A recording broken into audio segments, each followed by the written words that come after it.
They came from the sky without warning. No grand announcement, no first contact, only devastation.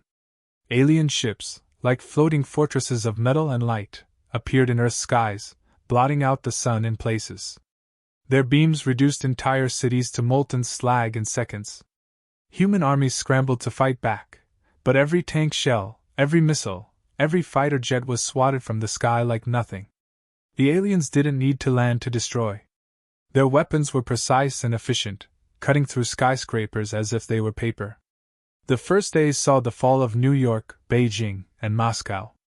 By the second, London and Los Angeles were nothing but craters.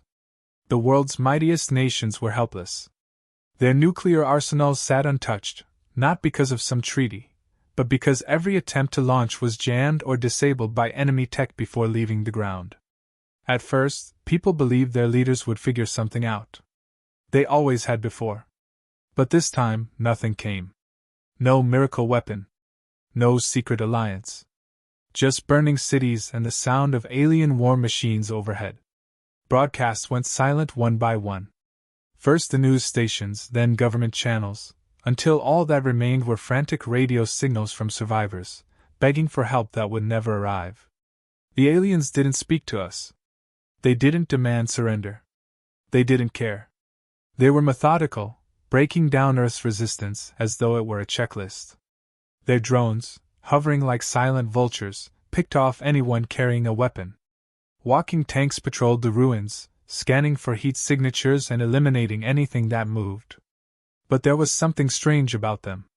For all their power, their patrols always withdrew before nightfall. They would tear through towns during the day, but as the sun set they left, retreating to their ships or rising high into the sky where no human weapon could touch them, as if they were afraid of something. At first, no one noticed. With so much destruction, the idea that there might be a pattern seemed laughable. But as weeks dragged into months, scattered groups of survivors began to piece together what remained of Earth's shattered communication network. They started to see the gaps, towns that had been attacked but spared total destruction because night fell too soon. Cities where the aliens left as soon as the shadows grew long. Still, no one dared challenge them. Even if they left at night, what could humanity do with nothing left? The world's militaries were gone. Cities were rubble.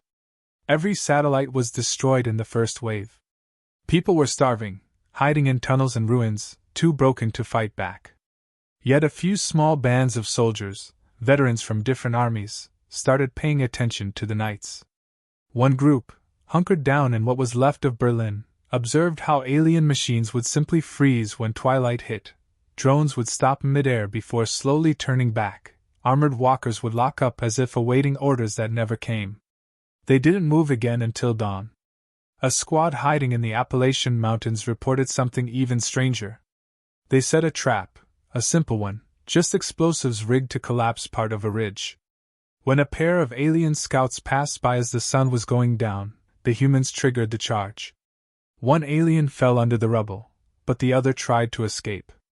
As night fully settled, the surviving alien stumbled, its shimmering energy shield flickering and failing. It collapsed before ever reaching safety. The humans approached carefully, expecting some last-ditch defense. But there was nothing. The alien was dead. Word began to spread among the survivors. Quiet at first, passed through shortwave radios and scavenged communication lines. They don't fight at night. Their machines fail in the dark. If you want to survive, move after sunset. No one knew why. Theories ranged from their biology being adapted to a different star to their tech being disrupted by something in Earth's night atmosphere. But speculation didn't matter. What mattered was that for the first time since the invasion, humans had a clue, a sliver of hope buried under the rubble of their world. Still, hope alone wasn't enough. Not when every attempt to strike back in daylight was a suicide mission. Not when humans had nothing left but rifles and grenades against ships that could level mountains. But in the ruins, in the places the aliens had missed or left unfinished, small groups started planning.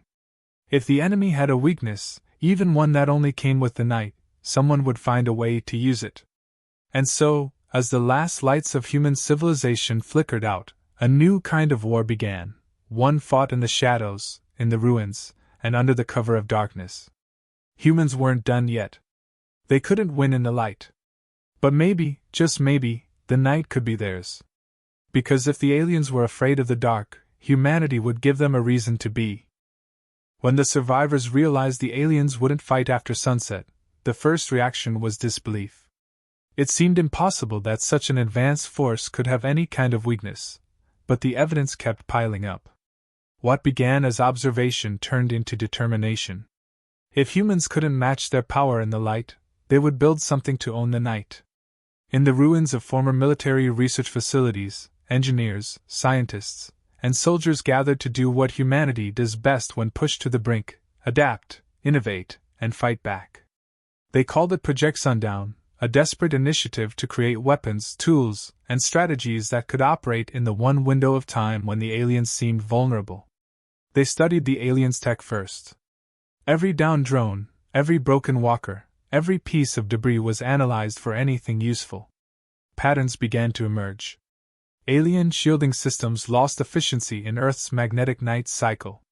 Their hovering craft faltered when gravity anomalies spiked after dark. It wasn't just fear that drove them away. Earth itself was fighting back in ways the invaders couldn't handle. So humans took what they learned and twisted it into weapons. The first breakthrough was gravity disruptors, devices that could create localized gravitational spikes. Crude at first, but enough to pull down low-flying enemy craft when timed with natural anomalies. The second was light-bending tech, built from scavenged alien materials and Earth's own advances in optics. Cloaks that could hide soldiers completely from visual and thermal scans. At night, with the right suit, a human could stand 10 feet from an alien patrol and never be seen. But gear alone wouldn't be enough. They needed people who could use it, fighters who could move through a war zone unseen and strike with precision. From every corner of the planet, surviving special forces, mercenaries, and guerrilla fighters were recruited into what would become the Sundown Corps. These weren't ordinary soldiers.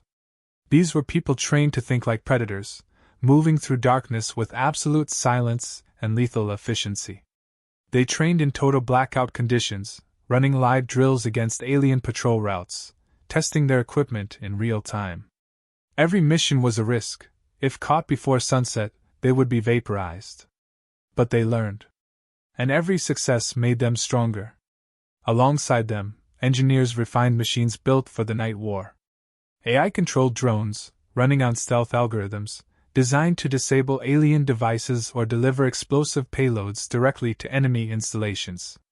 Plasma net launchers, massive magnetic fields that could be deployed to trap and crush alien walkers. Sound dampeners and jammers that could isolate and confuse alien squads. Weapons tailored not for open combat, but for precise, surgical strikes that would leave no survivors to warn others. The first trial operation was small, a test against an alien supply depot abandoned before nightfall. Under the cover of darkness, a Sundown unit slipped in, disabling what alien machines still lingered. Without firing a shot, they left the base destroyed by its own power systems, rigged to overload and collapse. The message was clear. Humans were learning. Each success fueled more ambition. What started as hit-and-run sabotage evolved into coordinated raids. An alien refueling station, surrounded by armored drones, was hit at midnight. Cloaked operatives planted gravity mines around the perimeter, and when the alien guards returned at dawn, they found their entire facility buried under collapsed ground. But it wasn't just tech and tactics. Humans learned to turn the very environment into a weapon. Dense urban ruins became hunting grounds. Collapsed cities, their skeletal frames perfect for ambushes. Forests and mountains masked human movements, letting them strike and vanish before aliens could react. As the Sundown Corps gained victories, a new confidence grew among the scattered survivors. Messages were passed from bunker to bunker. Wait for the night. We are coming. For people who had spent months hiding, hunted like animals, the night became a symbol of hope. And the aliens noticed. Their patrols at dusk grew heavier, more cautious. But no matter how many ships hovered overhead, how many drones scanned the ground, nothing could stop what happened when the sun disappeared. In response, humans pushed even further. They developed countermeasures against alien energy weapons, portable EMP devices that could fry alien circuits for just long enough to strike. Snipers armed with railguns adapted from alien magnetic tech, capable of piercing their shields when fired from hidden perches in the dark. Each success revealed more about their enemy. Aliens relied on synchronized communications, cut those, and they fell into disarray. They trusted their scanners, blind them, and they became helpless. They underestimated humans, until they were ambushed, outmaneuvered, and slaughtered in the night. As Project Sundown grew, so did its legend. Survivors began calling the Sundown operatives night ghosts. Alien patrols that failed to return were said to have been taken by the dark itself. The aliens, who had swept across Earth with arrogance and ease, now hesitated to set foot on the ground when night approached. In the underground command hubs, human leaders listened to intercepted alien transmissions. At first, aliens spoke of humans as pests. But soon, fear crept into their words. Warnings about staying out past dusk. Orders to abandon outposts if night fell too quickly. By the time Sundown was fully operational, alien commanders were issuing strict orders: do not engage humans after sunset. Humanity had done what seemed impossible. From the ashes of defeat, they had built a force capable of standing against an enemy far superior. Not by meeting them head-on, but by turning every advantage of the night against them. They couldn't win the day. But they owned the night. And for the first time since the invasion began, the aliens knew it. As Sundown Corps grew bolder, their strikes became more coordinated, hitting multiple alien targets in a single night. What began as isolated sabotage evolved into full-scale nocturnal campaigns. The aliens, once confident in their total control, now struggled to maintain even basic security after dark. Human command centers tracked alien troop movements, mapping out their day positions to plan night raids with brutal precision. The psychological toll on the invaders was undeniable. Human intercept teams recorded alien communications filled with signs of fear, frustration, and confusion. Entire patrol units went silent overnight, their last broadcasts ending in static and garbled alerts. Alien commanders, forced to explain these disappearances, began withdrawing forces from high-risk zones entirely, ceding ground to humans without a fight. Sundown units exploited this retreat relentlessly. They moved into abandoned zones, setting up temporary bases, rebuilding hidden supply lines, and gathering more intelligence.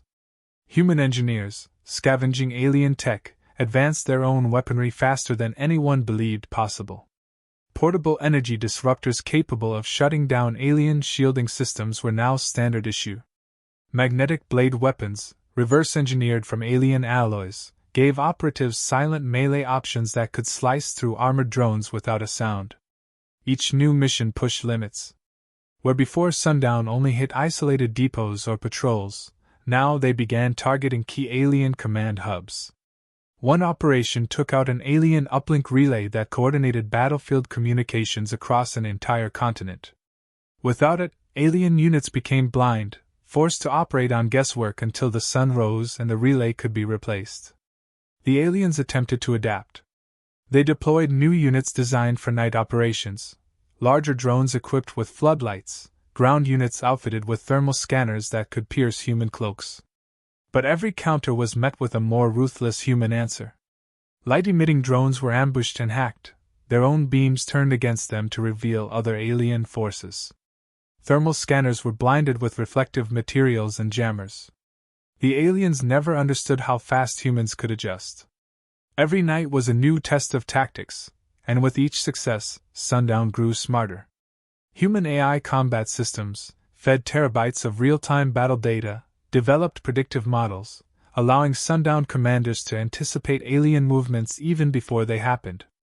Raids became clockwork: hit, destroy, disappear before the first alien reinforcements arrived. But the true terror humans unleashed wasn't just technology, it was unpredictability. Aliens, bound by rigid doctrine and linear thinking, couldn't grasp the fluid nature of human night warfare. Where alien units held fixed formations, human teams split, reformed, and attacked from angles the enemy never expected. Booby traps filled entire zones, plasma nets triggered by motion sensors, gravity mines buried under rubble, silent sniper nests perched in shadowed ruins. By the third month of Sundown's campaigns, alien field commanders began refusing to deploy ground forces after dusk. Survivors from nighttime battles recounted horrific tales of unseen enemies, sudden explosions, comrades dragged screaming into darkness. The terror was so intense that some alien squads requested extraction hours before sunset, unwilling to be left behind when the night hunters came. Meanwhile, humanity wasn't just striking out of survival anymore, they were hunting with purpose. With recovered alien data, Sundown Command identified locations of major alien energy hubs powering shield domes over captured cities. These were the linchpins of the enemy's hold on Earth. To take them down would cripple the invaders' ability to defend their territories. Planning for these assaults was meticulous. Each hub was surrounded by layers of automated defenses, shield arrays, and heavy patrols. But at night, those defenses had gaps, blind spots and scanner sweeps, guard rotations thinned as alien discipline crumbled. Sundown forces exploited every flaw. One by one, the hubs fell. Sundown teams infiltrated, disabling shields from within, then calling in drone swarms to finish the job. Entire cities saw the alien domes flicker and die, revealing the sky for the first time in months. Humanity pushed forward, taking back ruins that had been occupied since the first days of the invasion.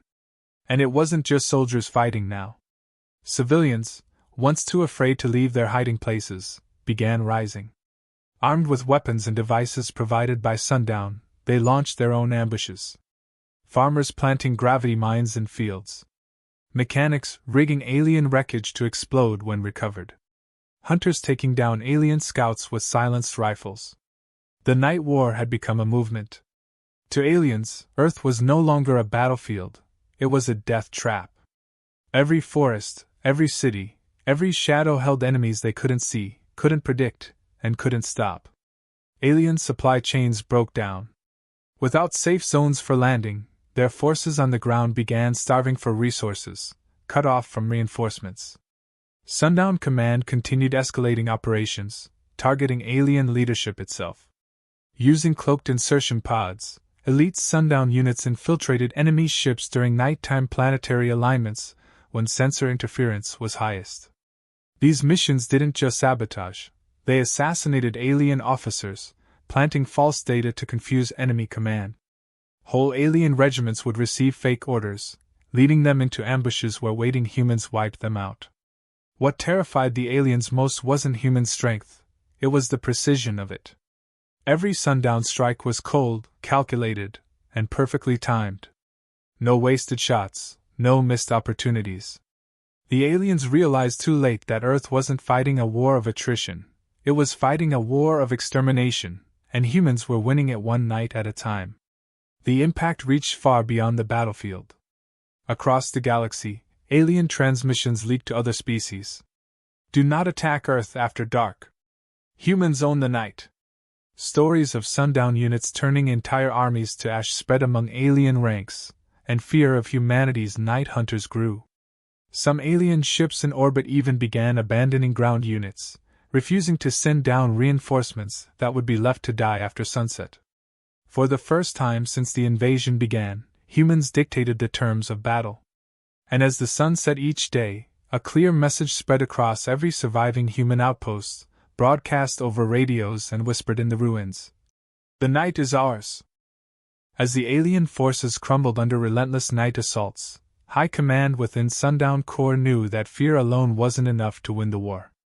They needed a final strategy to ensure Earth would never again be seen as a weak target.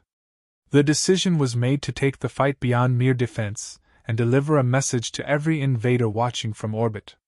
Using advanced cloaking and anti-gravity tech refined from alien systems, Sundown engineers created the first generation of orbital infiltration drones, capable of reaching low-orbit command ships undetected.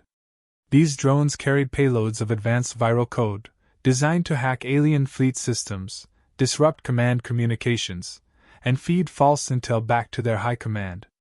Within weeks of deployment, alien ships began turning on one another, firing on friendly units mistaken as human attackers. The confusion among alien fleets gave Sundown Corps a massive advantage. With orbital eyes blinded and orders scrambled, human night raiders could move deeper into previously impenetrable zones. They began dismantling the remaining alien fortresses piece by piece, capturing power cores, weapon stockpiles, and even alien prisoners for interrogation and intelligence gathering. What humans learned from these prisoners was damning. The aliens had not expected to meet any serious resistance. Earth was seen as a simple conquest, a staging ground for further expansion into human-occupied space. The invasion had been meant to be swift, brutal, and final. Instead, Earth had become a nightmare that spread panic through the alien hierarchy. Sundown leadership made sure that panic grew.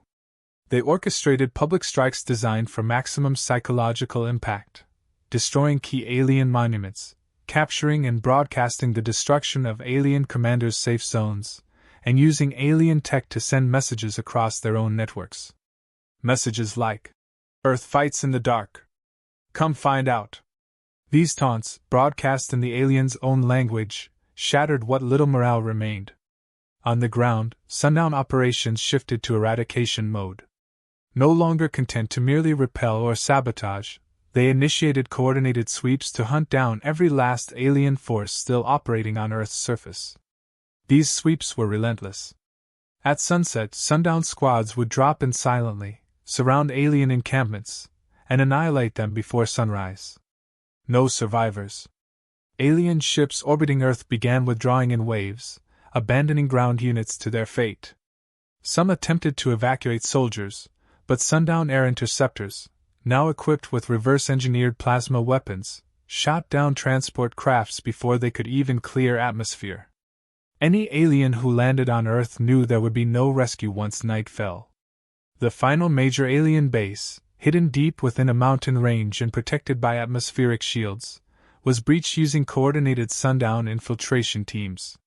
Gravity disruptors collapsed the outer defenses, and AI drones swarmed the interior, clearing rooms before the main force entered. By dawn, the base was destroyed, and its command staff either dead or captured.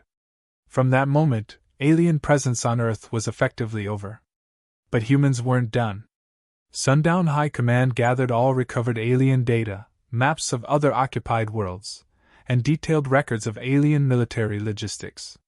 If Earth had been chosen as the first target for invasion, there would be others, and humans would not wait for them to strike next.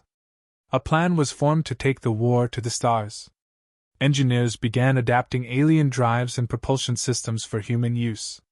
The first human-designed ships, equipped with stealth fields and gravity-based weaponry, were launched into orbit. Their mission was clear: track down the alien fleets still lingering at the edge of the solar system and deliver the same terror Earth's night fighters had perfected. Before launching, Sundown Corps broadcasts one final message to every listening alien ship and colony.